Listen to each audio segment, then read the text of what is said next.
Assalamualaikum warahmatullahi wabarakatuh. Waalaikumsalam warahmatullahi wabarakatuh. Alhamdulillahirabbil alamin wassalatu wassalamu ala asyrofil anbiya'i wal mursalin sayyidina Muhammadin wa ala alihi wa ashabihi ajmain.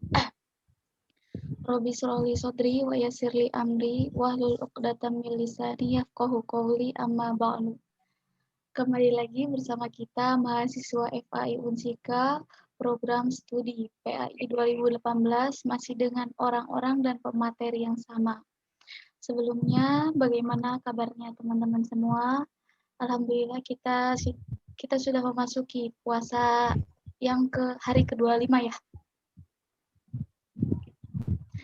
Insya Allah semangat. Semoga di bulan Ramadan ini segala aktivitas kita, setiap langkah kita menjadi suatu nilai ibadah, serta semoga kita semua selalu diberikan kesehatan dan selalu ada dalam lindungannya, sehingga kita bisa bertemu lagi di Ramadan tahun depan. Amin. Alhamdulillah, sekarang kita sudah memasuki pertemuan terakhir. Tidak terasa sudah masuk ke pertemuan ke-7.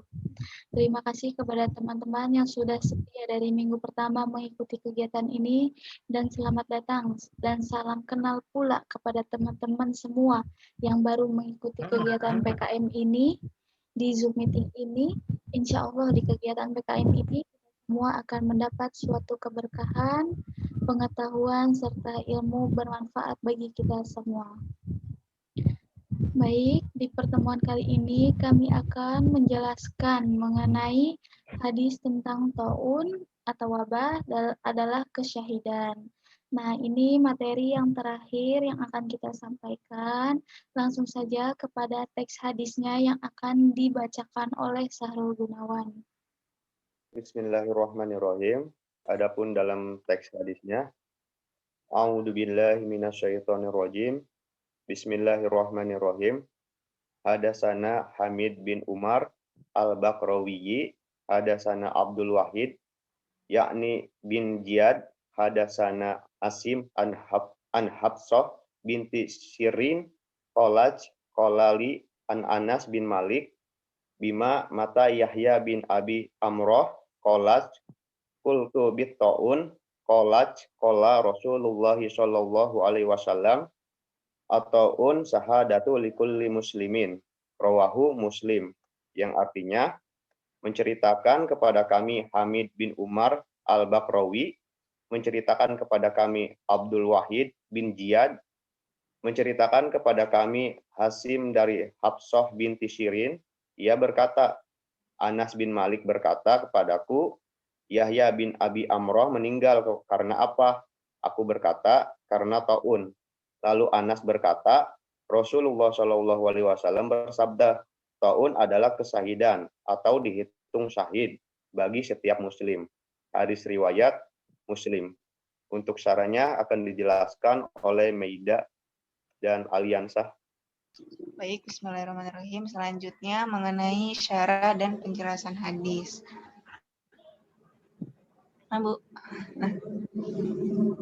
Ibnu Hajar al-Asqalani memaparkan perbedaan pendapat mengenai penyebab orang yang mati syahid disebut syahid. Di antaranya, yang pertama yaitu pendapat An-Nadr bin Shumail, karena orang yang mati syahid hakikatnya dia itu hidup seakan-akan ruhnya hadir menyaksikan. Kemudian yang kedua pendapat Al-Anbari, karena Allah dan malaikatnya bersaksi bahwa surga diperuntukkan dia. Kemudian menurut pendapat lain, karena saat ruhnya keluar, dia menyaksikan banyak karomah untuknya, atau dia menyaksikan keselamatan dirinya dari api neraka, atau saat kematiannya dia tidak menyaksikan apapun kecuali malaikat rahmah, atau karena pada hari kiamat dia menjadi saksi diutusnya para rasul, atau malaikat bersaksi akhir yang husnul khotimah baginya, atau karena Allah bersaksi niat baik dan keikhlasannya, dan lain sebagainya. Selanjutnya akan dijelaskan oleh Alias. Bismillahirrahmanirrahim. Baik, saya akan melanjutkan pembahasan dari syarah yang tadi hadisnya dibacakan oleh saudara Sahrul Gunawan. Tadi sedikit syarahnya juga dibacakan, jelaskan oleh saudari Maida. Lanjut, Ibnu Hajar juga menyebutkan beberapa hadis yang menjelaskan macam-macam kematian yang termasuk ke dalam syahid. Jadi mati syahid itu tadi udah jelaskan di atas bahwasanya ta'un itu termasuk mati syahid atau kesyahidan. Hadis Abi Malik Al-Asy'ari secara marfu yang artinya itu siapa yang mati dibanting oleh kuda atau unta miliknya, atau mati disangat serangga, atau meninggal di atas tempat tidurnya, atau segala bentuk kematian yang dikehendaki Allah, maka dia adalah syahid. Jadi walaupun kita digigit serangga, tapi kehendak Gusti Allah itu kita mati syahid, ya syahid. Walaupun tadi mati di atas tempat tidur, walaupun gak ada yang menyaksikan, ya semua orang atau keluarga itu tertidur, tetangga kita tertidur, ya kalau emang kehendak Allah mati syahid, ya syahid kita. Gitu. Yang kedua yang disahihkan oleh Daruqutni dari hadis Ibnu Umar yang artinya matinya orang asing tak dikenal adalah syahid. Matinya orang asing berarti seperti kita berjihad ke Palestina. Itu kan kita orang asing, Mbak, di masyarakat Palestina. Kalau memang kita mati emang untuk kebenaran atau memang untuk menegakkan kebenaran di sana, itu syahid. Tapi itu emang ada perintah gitu, perintah yang harus dikerjakan ke daerah yang memang daerah Palestina. Kalau memang kita memaksa gitu untuk berangkat ke Palestina untuk tujuan ya supaya pansos gitu ya, gitu, bunuh diri lah maksudnya, bukan syahid. Riwayat Ibnu Hibban hadis Abu Hurairah yang artinya barang siapa yang terikat dia mati syahid. Terikat oleh apapun. Tapi terikat bukan terikat tambang di atas ya. Yang direncanakan itu mah bunuh diri. Namanya gitu kan, yang direncanakan oleh orang tersebut. Selanjutnya riwayat atau bari dari hadis Ibnu Abbas secara marfu yang artinya seseorang yang mati di atas tempat tidurnya di jalan Allah adalah syahid. Jadi walaupun kita sakit, nggak bisa jalan apa-apa, tapi kita sholat sekemampuan kita, kita ibadah sekemampuan kita. Kalau memang Allah menghendaki kita mati syahid atau memang lagi sholat, walaupun di tempat tidur, Gusti Allah malaikat mencabut nyawa kita, dan emang kehendaknya Allah itu mematikan syahid kepada kita, yaitu syahid. Ibnu Atin mengatakan bahwa jenis-jenis kematian di atas adalah bentuk keutamaan dari Allah Subhanahu wa taala atas umat Rasulullah Shallallahu alaihi wasallam, yaitu sebagai penggugur dosa dan tambahan pahala yang menyamai derajat para syuhada. Jadi yang jenis-jenis kematian di atas, yang pertama itu kematian taun, yang kedua kematian yang siapa mati dibanting, orang yang dibanting, orang yang mati disengat serangga, orang yang mati di tempat tidur, orang yang mati sebagai orang asing, dan orang yang mati terikat. Itu jenis-jenis kematian yang memang hanya diberikan kepada umat baginda Nabi Muhammad sebagai bentuk keutamaan dan sebagai penggugur dosa serta tambahan pahala. Ya. Jadi tadi syarah hadis Ibnu Hajar Al-Asqalani tadi yang dijelaskan oleh Saudara Maida, dan tadi saya juga menjelaskan dari Ibnu Hajar juga menyebutkan macam-macam kematian yang termasuk ke dalam syahid. Ibnu Atin mengatakan bahwa jenis-jenis kematian di atas yang tadi saya sebutkan di jum sebelumnya adalah bentuk keutamaan dari Allah Subhanahu wa taala terhadap umat Nabi besar Muhammad SAW, yaitu sebagai penggugur dosa dan tambahan pahala yang menyamai derajat para syuhada. Jadi intinya itu kalau kita memang sakit atau yang ada yang dirasakan, atau memang mati kita terikat bukan karena bunuh diri, itu adalah sebagai penggugur dosa. Malah semoga dengan penyakit yang terdapat di diri kita atau penyakit yang kita rasakan itu, dosa-dosa kita diampuni oleh Allah. Dan kalau memang Allah tidak menghendaki kita untuk hidup atau mati gitu. Semoga mati kita husnul khotimah. Intinya dengan syarat tidak berputus asa. Ibnu Hajar juga mengomentari bahwa kematian yang terhitung syahid di atas tidaklah sama tingkatannya. Hal ini berdasarkan hadis Amr bin Anbasah. Sesungguhnya Nabi ditanya jihad, apakah yang paling utama? Jadi pas Nabi ditanya jihad yang paling utama itu apa, Nabi bersabda, yang artinya siapa yang melukai kudanya dan mengalir darahnya, maksudnya perang di jalan Allah, itu termasuk jihad. Kemudian Ibnu Hajar membagi syuhada, orang-orang yang mati syahid, menjadi dua bagian. Yang pertama syahid di dunia dan di akhirat, yaitu dialah orang berperang di jalan Allah dengan ikhlas dan tidak lari dari medan perang. Ini mah ikut perang tapi lari wae bungka bunuh gitu. Nggak mau terbunuh oleh peluru atau oleh tombak orang kafir. Ya itu mah beda lagi.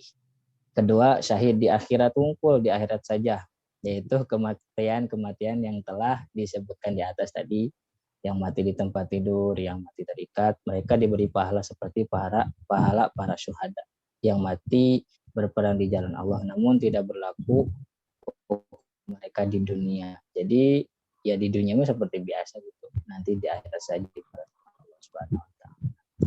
Mungkin cukup sekian saran dari hadis tadi yang dibacakan oleh Saudara Syahrul. Selanjutnya pelajaran yang dipetik dari hadis tersebut akan dijelaskan oleh Saudari Balkis. Silakan Gunawan. Nah, selanjutnya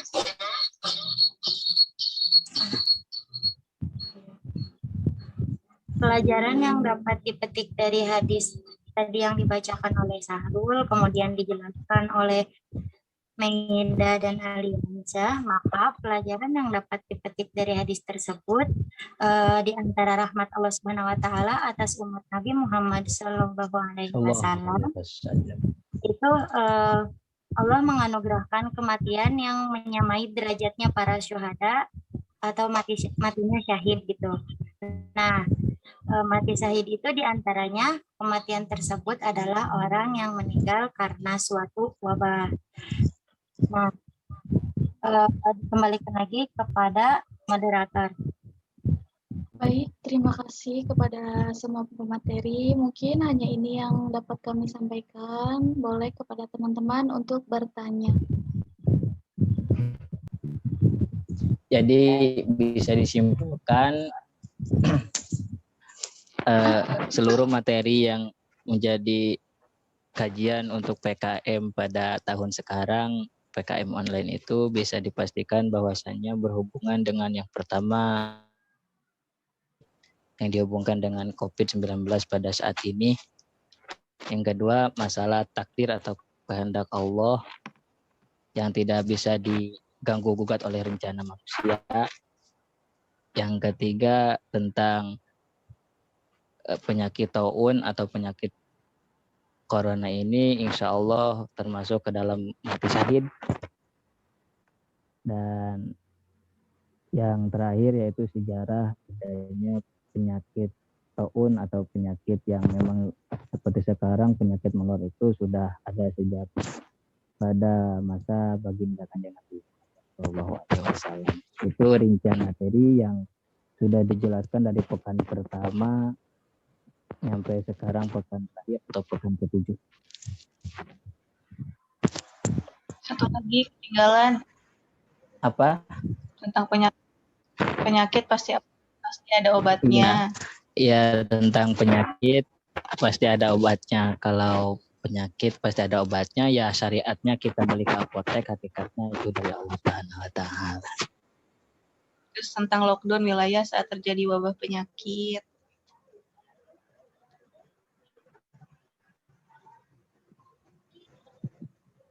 Bisa boleh ditanyakan dari luar materi hari ini yang kemarin-kemarin ditanyakan lagi.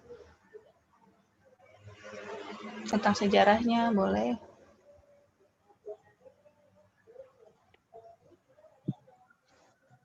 Izin bertanya kepada AA-TT semuanya. Silakan. Adakah cara tersendiri dari Nabi Muhammad Sallallahu Alaihi Wasallam Allah. untuk menghadapi taun atau wabah penyakit. Ya udah segitu aja. Assalamualaikum warahmatullahi wabarakatuh. Waalaikumsalam warahmatullahi wabarakatuh. Jadi intinya pertanyaannya, adakah syarat dari Nabi Muhammad untuk menghadapi penyakit? Cara, gitu? Cara bukan syarat. Biasa.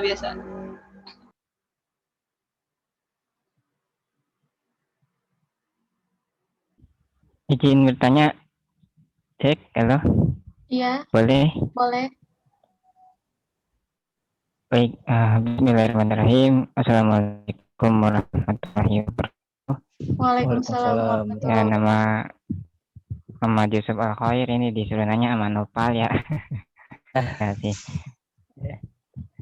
Ya, pertanyaannya kan tadi ini materi tentang hadis tentang taun atau wabah adalah kesyahidan. Nah, yang dari penjelasan tadi seputar syarahnya, lalu juga kesimpulannya, ini yang mau Ucup tanyain, syahidnya ini dalam hal apa ya? Kalau misalnya dalam hal religi atau agama, udah pasti.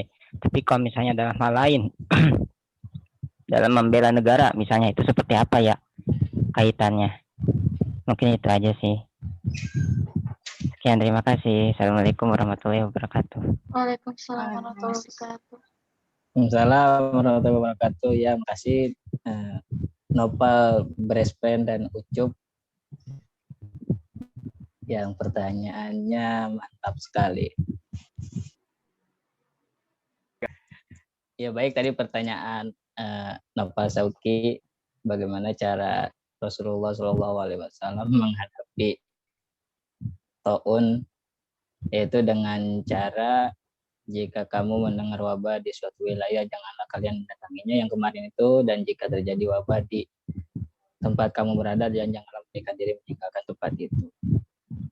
Kalau emang hadisnya itu kan hadisnya di Sahih Bukhari, jadi itu memang kebenarannya asli gitu. Jadi jika mendengar atau mendengar berita tentang wabah di suatu wilayah, janganlah kamu mendatangi wilayah tersebut. Itu cara Nabi, tidak mendatanginya, dan jika terjadi wabah di tempat kamu berada, maka janganlah melarikan diri meninggalkan tempat tersebut. Jadi Nabi itu kalau ada wabah tidak mendatangi tempat tersebut, dan kalau memang terjadi di tempat beliau, di tempat baginda, dia tidak melarikan diri ke meninggalkan tempat tersebut. Jadi itu dari hadisnya. Jadi lockdown wilayah tersebut gitu. Mungkin seperti itu, ada yang bisa kan, silakan. Kalau cara lain dieta aya di itu. Ada lagi nggak? Ya paling cara lainnya membuat peraturan pada orang-orang tersebut agar menerapkan apa yang disampaikan atau diucapkan oleh baginda Rasulullah SAW.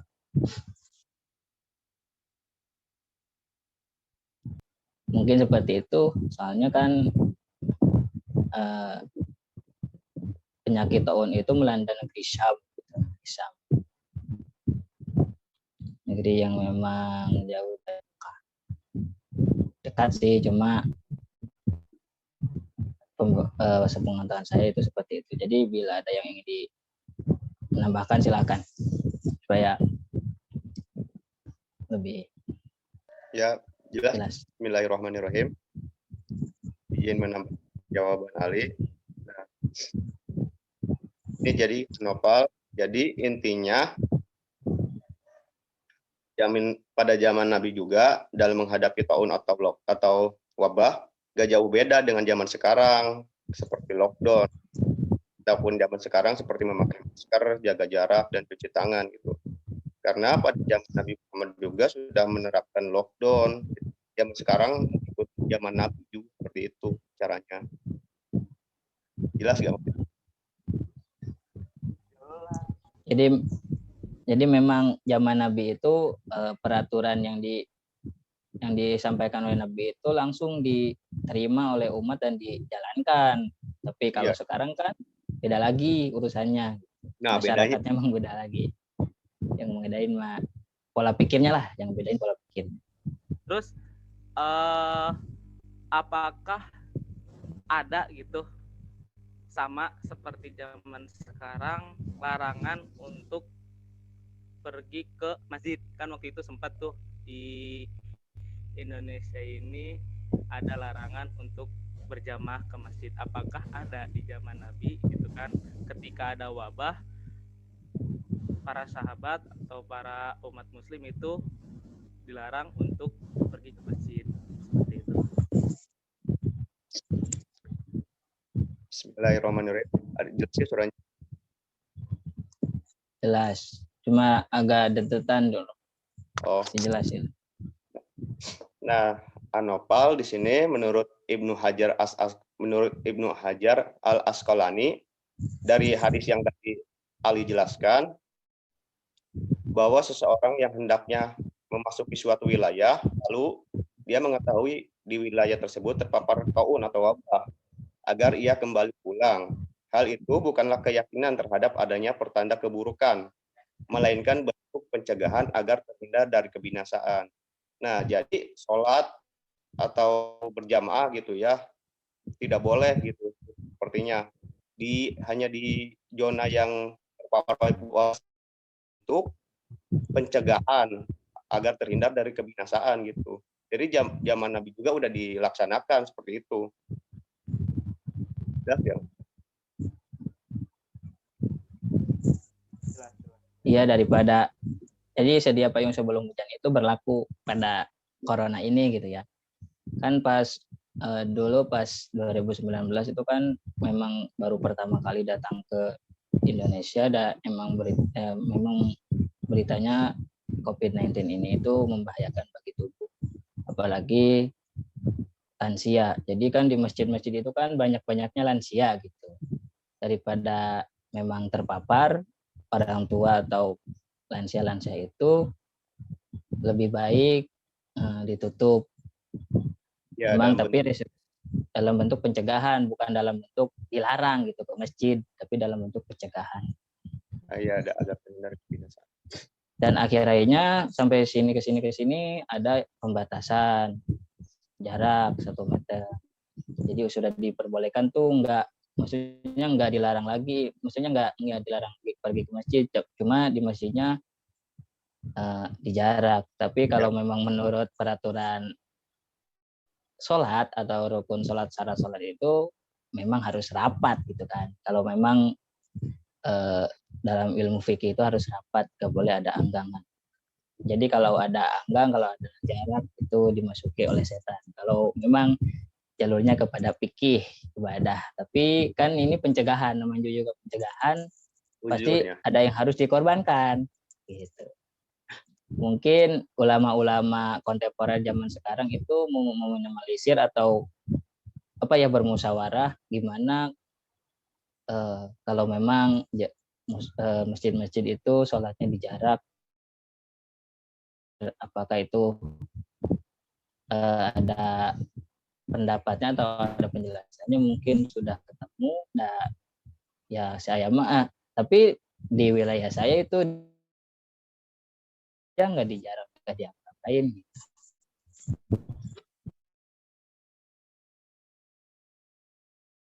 Logikanya kemarin gitu 2018 2017 nggak ada COVID juga, masjid sepi, apalagi sekarang zaman COVID lebih sepi. Jadi bukan malah nambahan gitu, bukan malah nambahin masjid, malah jadi lebih sepi.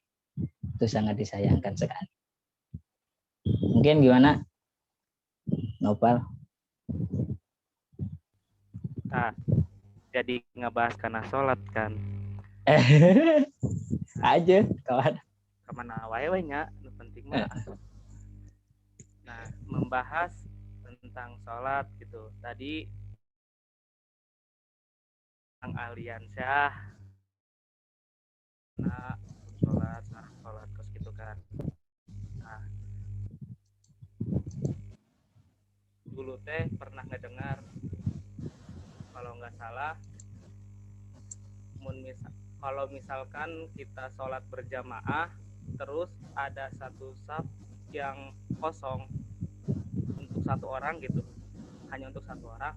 Nah, dari saf yang kosong ini sampai ke belakangnya itu kan nggak dapat ganjaran 27 derajat 27 non sih? Novel Derajat. mic-nya deketin. Kurang Iya. jelas. Kurang jelas ya. 27 derajat gitu kan. Nah, bagaimana yang sekarang? Kan itu banyak yang dianggapnya satu orang ya minimal 1 meter lah gitu sampai ke yang sebelahnya kayak gitu. Nah, itu gimana? Apakah si orang yang berjamaah ke masjid ini mendapatkan ganjaran 27 derajat atau enggak? Ini kan tadi membahas tentang Ya langsung dijawab aja. Jadi masalah ganjaran itu kan hablum minallah ya. Kalau sholat itu hablum minallah. Yang apa ya? Yang memang itu ganjaran itu atau pahala itu dinilainya oleh Allah. Tapi kalau memang hukum fikih, kan hukum fikih juga ada usul fikihnya, ada pendapat yang lainnya gitu. Jadi ini mah intinya bukan kepada usul fikihnya. Kalau menurut saya gitu ya, bukan kepada fikihnya atau bukan kepada praktek ibadahnya, melainkan kepada pencegahannya, yaitu kepada COVID-nya. Daripada menimbulkan banyak korban jiwa, lebih baik sedia payung sebelum hujan. Ya hukumnya mah emang nggak boleh kalau menurut ilmu fikih, nggak boleh di jarak-jarak seperti itu. Tapi lihat situasi dan kondisi kan zaman sekarang gitu ya, beda dengan zaman yang dulu. Seperti halnya orang yang haid itu tidak boleh diam di masjid atau lewat ke masjid, itu zaman dulu. Nggak ada yang namanya apa ya, yang namanya gimana ya menjelasinya, yang bisa pencegah terbang bukan gitu.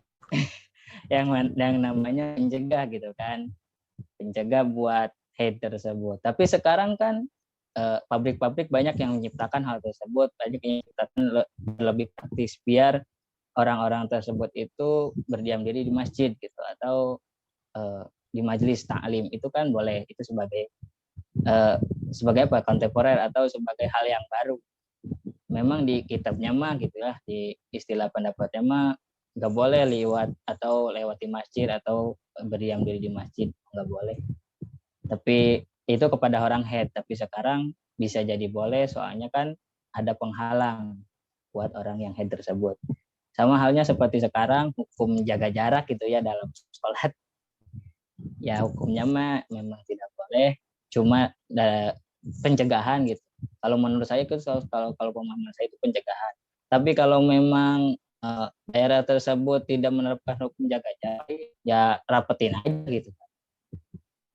Gitu.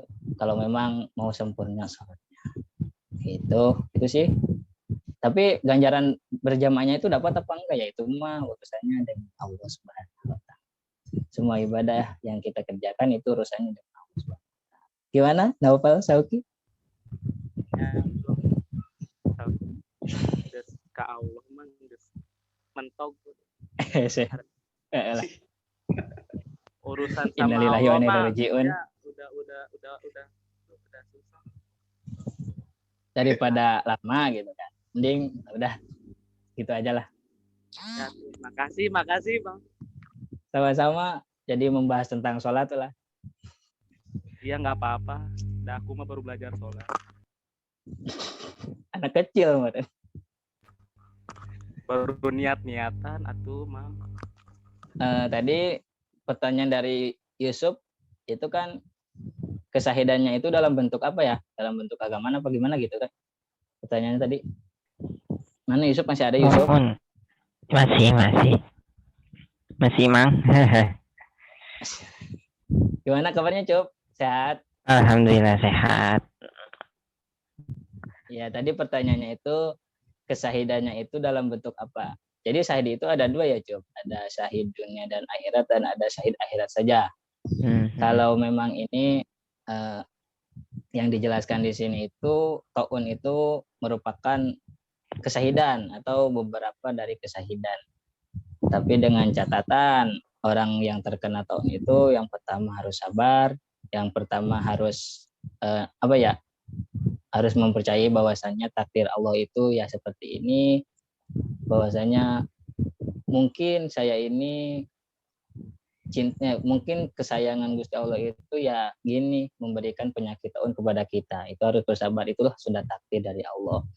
Itu kalau memang mau mendapat pahala mati syahid, itu harus sabar dalam menghadapi cobaan ataupun ujian apapun. Tapi dalam konteks ini, dalam taun konteks ini ya, taun itu kan penyakit yang memang penyakit menular. Segala penyakit itu bisa syahid. Ya bisa syahid. Tapi dalam artian syahid akhirat. Segala penyakit itu bisa syahid tadi yang dijelaskan oleh saya sendiri. Lanjut ya Cek ya. Lanjut. Lanjut lah. Intinya kesahidan itu bukan hanya perang saja ya Sob. Kesahidan itu, syahid itu, mati syahid itu bukan hanya perang. Kalau memang perang di jalan Allah itu syahid. Syahidnya dua, syahid dunia dan syahid akhirat. Gitu. Jadi zaman perang dulu bukan perang sekarang mau paling perang samping, perang gir, beda lagi itu hukumnya. Jadi perang zaman dulu itu memerangi orang kafir itu sudah termasuk syahid kalau memang meninggal, dengan catatan tidak lari kalau ada musuh yang mengejar atau yang mau membunuh kita gitu. Tapi sekarang kita memerangi penyakit itu bukan maksudnya melawan gitu lah, melawan taun atau melawan sekarang ini COVID-19 itu juga termasuk syahid, cuma syahidnya syahid akhirat. Itu juga dengan beberapa catatan, harus ikhlas karena Allah, harus memang sudah ikhlas lah bahwasanya itu adalah takdir dari Allah yang tidak bisa direncanakan oleh kita. Harus bersabar bahwasanya memang Allah itu memberikan taun kepada kita atau memberikan penyakit kepada kita itu semata-mata Allah sayang kepada kita. Allah akan melebur dosa kita semua gitu. Dan menjadi pembelajaran bahwasanya innalillah wa inna ilaihi raji'un. Semuanya akan kembali kepada Allah. Kita dari Allah dan kita akan kembali kepada Allah. Mungkin gitulah. Gimana? Cup. Ada sanggahan? Oke. Udah cukup, Mang. Atur nuhun, Cukup. Mang. Iya, sama-sama. Jadi dua kali balik zoom ya. Baik, mungkin diserahkan kepada moderator. Terima kasih kepada penanya yang sudah bertanya. Semoga apa yang saya jelaskan tadi, apa yang saya bicarakan tadi bermanfaat bagi Anda sekalian, bagi teman-teman sekalian, dan semoga menjadi ladang pahala pada bulan suci Ramadan kali ini. Silakan kembali lagi kepada moderator. Baik, terima kasih kepada yang sudah menjawab pertanyaan. Mungkin ada yang mau ditanyakan lagi atau tidak? Apa mau ditutup saja? Jadi kesimpulannya dari materi PKM pertama sampai terakhir yaitu sejarah akan terus berulang, hanya tokoh-tokohnya saja yang berbeda. Nah, umat Islam dari dulu hingga kini menjadi saksi berbagai jenis wabah dan bencana. Karena dengan itu manusia yang berpikir akan mengambil banyak hikmah dan pelajaran. Di antara hikmah yang dapat dipetik dari pandemi COVID-19 ini adalah timbulnya kesadaran diri masyarakat mentaati aturan pemerintah untuk melakukan physical distancing atau jaga jarak, menjauhi wilayah zona merah dan mematuhi standar kesehatan yang ditetapkan pemerintah. Nah, hikmah lainnya yaitu keyakinan akan pahala yang akan kita dapat jika bersabar dari virus ini dan sikap tawakal kepada Allah dengan menyerahkan sepenuhnya segala sesuatu yang terjadi dalam hidup kita hanya kepada Allah sebagai wujud iman terhadap qada dan qadar. Wallahu a'lam. Nah, mungkin hanya sekian PKM terakhir ini. Kepada teman-teman peserta sekalian, terima kasih atas kehadirannya. Apabila ada kesalahan, mohon maaf yang sebesar-besarnya. Minal aizin wal faizin, mohon maaf lahir dan batin. Baik. Sekian. Wassalamualaikum warahmatullahi wabarakatuh. Waalaikumsalam warahmatullahi wabarakatuh. Waalaikumsalam warahmatullahi wabarakatuh.